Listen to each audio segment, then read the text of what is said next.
आमदार मनीषा चौधरी के मार्गदर्शन में जितेंद्र अवार्ड के खिलाफ दहिसर में जूता मारो आंदोलन। मुंबई के दहिसर पूर्व दहिसर स्टेशन के पास आमदार मनीषा चौधरी के मार्गदर्शन में जितेंद्र अवार्ड द्वारा संविधान निर्माता बाबा साहब अम्बेडकर की प्रति फाड़ने के खिलाफ जूता मारो आंदोलन का आयोजन किया गया।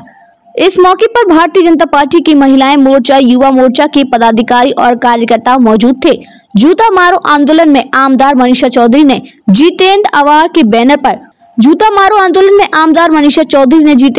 बैनर पर कुछ जूता मारते हुए नजर आईं। यही नहीं, महिला मोर्चा के कार्यकर्ताओं ने भी जितेंद्र अवार्ड के बैनर पर जूता मारा और फोटो फाड़कर जलाई।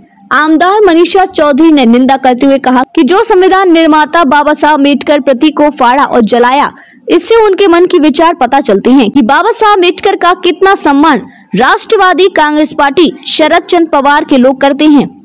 काल महामानव भारत रत्न डॉक्टर बाबासाहेब आंबेडकर ज्यांनी संविधानातून तमाम भारतीयांना न्याय द्यायचा, सर्व जाती धर्माच्या लोकांना सन्मान करून त्यांना न्याय द्यायचं संविधानातून ज्यांनी काम केलं, असे महामानव आदरणीय भारतरत्न डॉक्टर बाबासाहेब आंबेडकर यांचा फोटो फाडून त्यांनी तो जाळला, हा महापुरुषांचा अपमान व संविधानाचा अपमान राष्ट्रवादीचे नेते जितेंद्र आव्हाड यांनी केलेला आहे।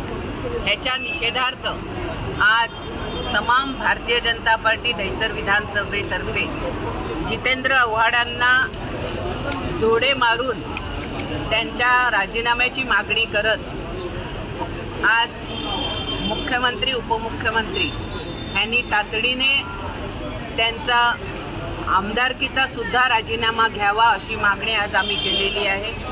त्याचबरोबर त्यांच्यावर तातडीने गुन्हा दाखल करून त्यांना अरेस्ट करावं अशी मागणी केलेली आहे। जितेंद्र आव्हाड यांचं म्हणणं आहे की आम्ही दरवीत माया नाही, दरवीत चुकून होतं, याबद्दल ज्या शरद पवारांनी, ज्या